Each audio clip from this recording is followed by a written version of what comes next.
Hi guys, welcome back to Galatta Awaaz. ரொம்ப வருஷம் கழிச்சு மீட் பண்ணுறோம்ல. ஓகே, இன்னைக்கு நம்ம என்ன தெரியுமா பார்க்க போகிறோம்? ரொம்ப ஃபேமஸாக இருக்கிற க்ராஷெட் எப்படி பண்ணுறதுன்னு பார்க்கலாம். ஸோ இதுக்கு ரொம்ப சிம்பிள். ஒரு ஹூக் அண்ட் ஒரு யான் இருந்தால் போதும். ஒரு பண்டல் ஆஃப் யான் போதும்.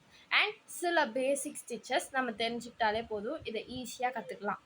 ஸோ ஹூக் வந்து பிகினர்ஸுன்றதுனால 3.5 ஹூக் எடுத்துக்கோங்க.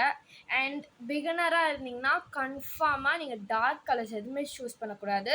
நல்லா ஒரு மில்க் கலர், லைட் கலர்ஸாக சூஸ் பண்ணிக்கிட்டிங்கன்னா உங்களுக்கு ஸ்டிச்சஸ் ரொம்பவே விசிபிளாக தெரியும். ஸோ ஈஸியாக இருக்கும். ஸோ இது 2 போதும் நம்மளுக்கு. உங்களுக்கு இதையும் தாண்டி வேறு ஏதாவது தேவைப்படும் அப்படின்னா நீங்கள் வந்து யூஸ் பண்ணிக்கலாம். ஓகே, இப்போ வந்து ஸ்டார்ட் பண்ணிடலாமா? பேசிக்காக இந்த க்ராஷேல நம்மளுக்கு ரொம்ப இம்பார்ட்டண்ட்டானது, அதாவது இதோட பேஸே பார்த்திங்கன்னா இந்த இதில் ரொம்ப பேசிக்கானது ஸ்லிப் நாட். ஓகேவா? ஸோ இதை வந்து நம்ம எப்படி பண்ணுறது அப்படின்றது தான் இப்போ நம்ம பார்க்க போகிறோம். ஸோ இதை பண்ணால் தான் நம்மளால் ஹோல் ப்ராசஸையே பண்ண முடியும். ஸோ இதுக்கு ரொம்ப சிம்பிள். ஒரு எண்டை வந்து பார்த்திங்கன்னா அழகாக ஒரு கையால் பிடிச்சிக்கணும்.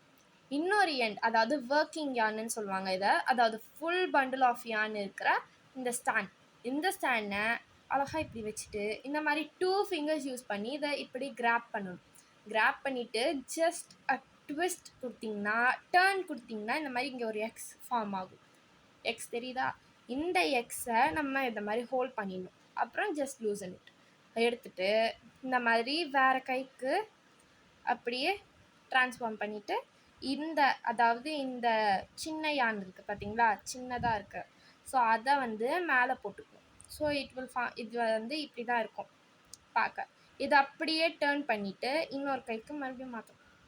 இப்போ வந்து இப்படி தான் இருக்கும். இப்போ இந்த சின்ன ஸ்டாண்ட் இருந்துச்சு இல்லையா? ஸோ அதை வந்து பிடிச்சிட்டு ஒர்க்கிங் யான் அதை வந்து இப்படி இழுக்கணும். இழுத்தா இந்த மாதிரி வந்து 2த்தையும் பிடிச்சிக்கோங்க. ஸோ அது இன்னும் ஈஸியாக இருக்கும். ஒர்க்கிங் யானை இழுக்கலாம், இல்லைன்னா இந்த ஸ்டாண்ட் இருக்குல்ல இதை பிடிச்சி இழுக்கலாம். ஸோ அது வந்து இன்னுமே ஈஸியாக இருக்கும். ஈஸியாக டைட் ஆகிடும். டைட் ஆனதுக்கப்புறம் இவ்வளோ பெருசாக இருக்கும். பட் இதை நீங்கள் சீக்கிரமாகவே ஷார்ட் பண்ணிக்கலாம். இந்த மாதிரி ஹூக் எடுத்து இந்த ஹோல்குள்ளே இன்சர்ட் பண்ணிவிட்டு இந்த 2 யானையும் பிடிச்சி அட் அ டைமில் இழுக்கணும்.